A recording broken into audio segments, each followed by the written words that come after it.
Hello, Winnemucca Wolves. I miss you. I hope you're having a great day. Little hearts for everyone. Okay, so we're going to finish the Velveteen Rabbit today. This is part 2 of the Velveteen Rabbit where we left off. So just a quick reminder, we left off at springtime. And his beautiful fur was getting worn off. Loved off, in fact. All right. Oh, that's right. So, Nana went and got his bunny out of the garden, brought it to him at night, and he said, "Give me my bunny. He isn't a toy. He's real." So now the bunny knows that he's real to the boy, and that is where we left off. Okay. That was a wonderful summer. Near the house where they lived, there was a wood, and in the long June evenings, the boy liked to go there after tea to play. He took the Velveteen Rabbit with him, and before he wandered off to pick flowers or play brigands among the trees, he always made the rabbit a little nest somewhere among the bracken, where he would be quite cozy. Bracken is like the bushes. Where he'd be quite cozy, for he was a kind-hearted little boy, and he liked Bunny to be comfortable. One evening, while Bunny was just lying there alone, watching the ants that ran to and fro between his velvet paws in the grass, he saw two strange beings creep up out of the tall bracken near him. They were rabbits, like himself, but quite furry and brand new.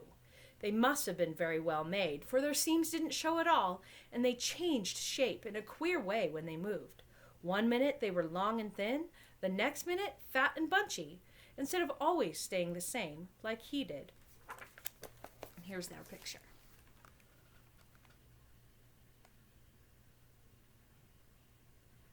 There we go. Their feet patted softly on the ground, and they crept quite close to him, twitching their noses, while the rabbit stared hard to see which side the clockwork stuck out of, for he knew that people who jump usually have something to wind them up, but he couldn't see it. They were evidently a new kind of rabbit altogether. They stared at him, and the little rabbit stared back, and all the time their noses twitched. "Why don't you get up and play with us?" one of them asked. "I don't feel like it," said the rabbit, for he didn't want to explain that he had no clockwork. "Ho!" said the furry rabbit. "It's as easy as anything!" And he gave a big hop sideways and stood on his hind legs. "I don't believe you can," he said. "I can," said the little rabbit. "I can jump higher than anything." And he meant when the boy threw him, but of course he didn't want to say so. "Can you hop on your hind legs?" asked the furry rabbit. That was a dreadful question, for the Velveteen Rabbit had no hind legs at all. The back of him was made all in one piece, like a pincushion. He sat still in the bracken and hoped that the other rabbits wouldn't notice. "I don't want to," he said again. But the wild rabbits have very sharp eyes, and this one stretched out his neck and looked. "He hasn't got any legs," he called out. "Fancy a rabbit without any hind legs!" And he began to laugh. "I have," cried the little rabbit. "I've got hind legs. I'm sitting on them." "Then stretch them out and show me like this," said the wild rabbit. And he began to whirl around and dance until the little rabbit got quite dizzy. "I don't like dancing," he said. "I'd rather sit still." But all the while he was longing to dance, for a funny new tickly feeling ran through him, and he felt he would give anything in the world to be able to jump about like these rabbits did. The strange rabbit stopped dancing and came quite close. He came so close this time that his long whiskers brushed the Velveteen Rabbit's ear. And then he wrinkled his nose suddenly and flattened his ears and jumped backwards. "He doesn't smell right," he exclaimed. "He isn't a rabbit at all. He isn't real." "I am real," said the little rabbit. "I am real. The boy said so."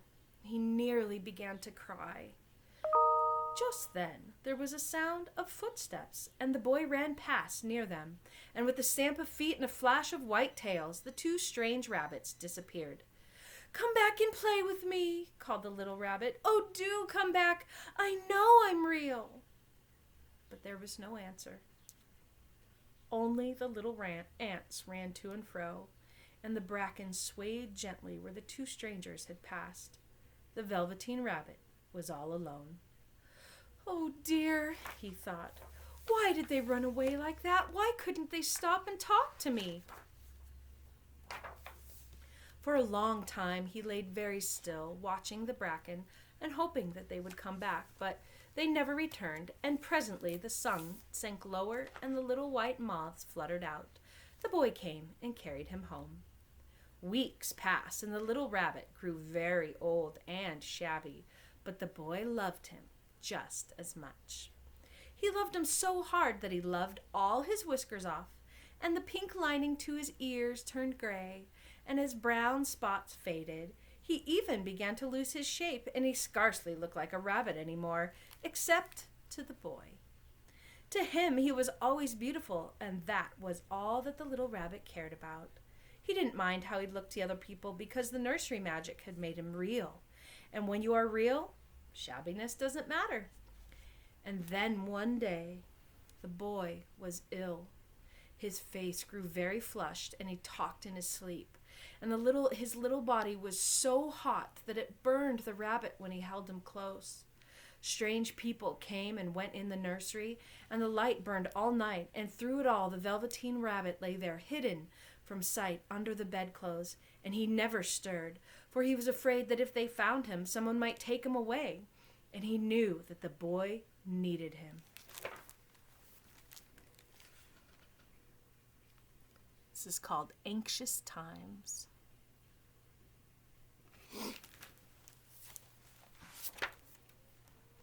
It was a long, weary time, for the boy was too ill to play, and the little rabbit found it rather dull with nothing to do all day long.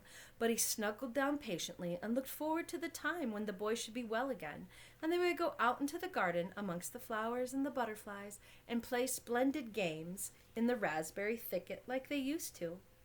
All sorts of delightful things he planned, and while the boy lay there half asleep, he crept up close to the pillow and whispered them in his ear.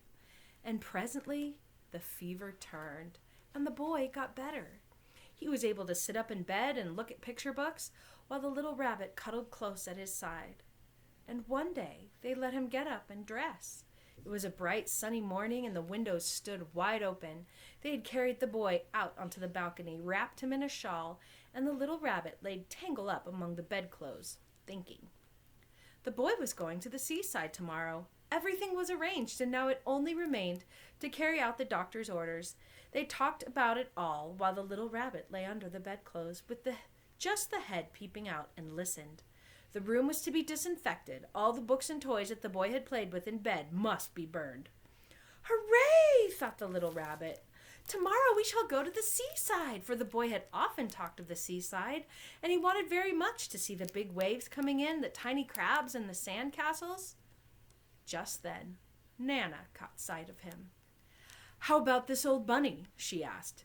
"That?" said the doctor. "Why, it's a mass of scarlet fever germs. Burn it at once." "What? Nonsense! Get him a new one. He mustn't have that one any more." And so the little rabbit was put into a sack with old picture books and a lot of rubbish, and carried out to the end of the garden behind the fowl house. That was a fine place to make a bonfire. Only the gardener was too busy just then to attend to it. He had the potatoes to dig, the green peas to gather, but the next morning he promised to come quite early and burn the whole lot. That night the boy slept in a different bedroom, and he had a new bunny to sleep with him. It was a splendid bunny, all white, plush, with real glass eyes. But the boy was too excited to care very much about it, for tomorrow he was going to the seaside. And that in itself was such a wonderful thing that he could think of nothing else. And while the boy was asleep dreaming of the seaside, the little rabbit lay among the old picture books in the corner behind the fowl house and felt very lonely. The sack had been left untied, and so by wriggling a bit he was able to get his head through the opening and look out. He was shivering a little, for he had always been used to sleeping in a proper bed, and by this time his coat had worn so thin and threadbare from hugging that it was no longer any protection for him. Nearby he could see the thicket of raspberry canes growing tall and close like a tropical jungle, in whose shadows he had played with the boy on bygone mornings. He thought of those long sunlit hours in the garden, how happy they were, and a great sadness came over him. He seemed to see them all pass before them, each more beautiful than the other, the fairy huts in the flower bed, the quiet evenings in the wood, when he lay in the bracken and the little ants ran over his paws, the wonderful day when he first knew that he was real. He thought of the skin horse, so wise and gentle, and all that he had told him. Of what use is it to be loved and lose one's beauty and become real if it all ended like this? And a tear, a real tear, trickled down his little shabby velvet nose and fell to the ground. And then a strange thing happened, for where the tear had fallen, a flower grew out of the ground. A mysterious flower, not at all like any that grew in the garden. It had slender green leaves, the color of emeralds, and in the center of the leaves a blossom like a golden cup. It was so beautiful that the little rabbit forgot to cry and just laid there, watching it, and presently the blossom opened, and out of it there stepped a fairy. She was quite the loveliest fairy in the whole world. Here's that picture.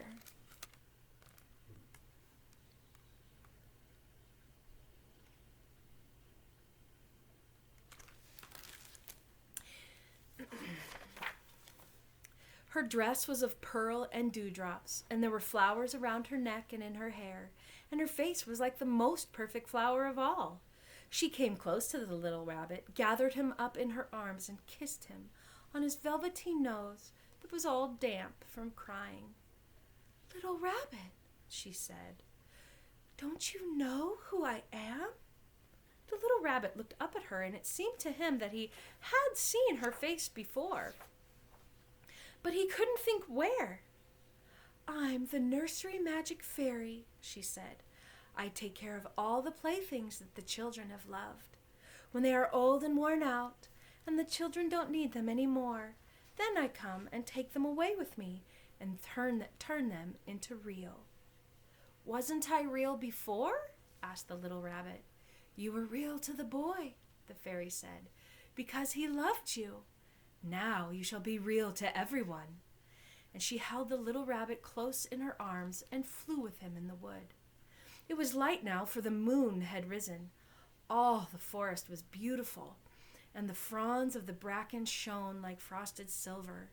In the open glade between the tree trunks, the wild rabbits danced with their shadows on the velvet grass, but when they saw the fairy, they all stopped dancing and stood around in a ring to stare at her. "I've brought you a new playfellow," the fairy said. "You must be very kind to him. Teach him all he needs to know in Rabbitland, for he's going to live with you forever and ever."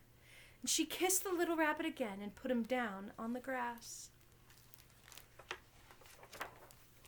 But the little rabbit sat quite still for a moment and never moved, for when he saw the wild rabbits dancing around him, he suddenly remembered about his hind legs, and he didn't want them to see that he was made all in one piece.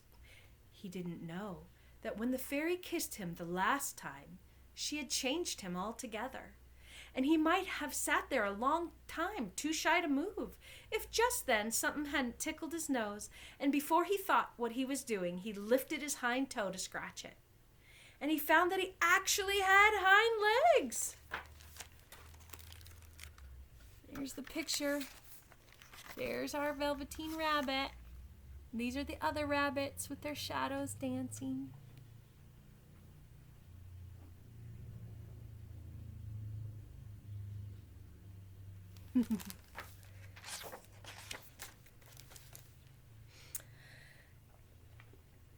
Instead of dingy velveteen, he had brown fur, soft and shiny. His ears twitched by themselves. His whiskers were so long that they brushed the grass.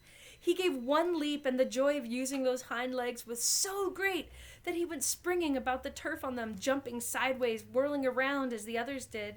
And he grew so excited that when at last he did stop to look for the fairy, she had gone.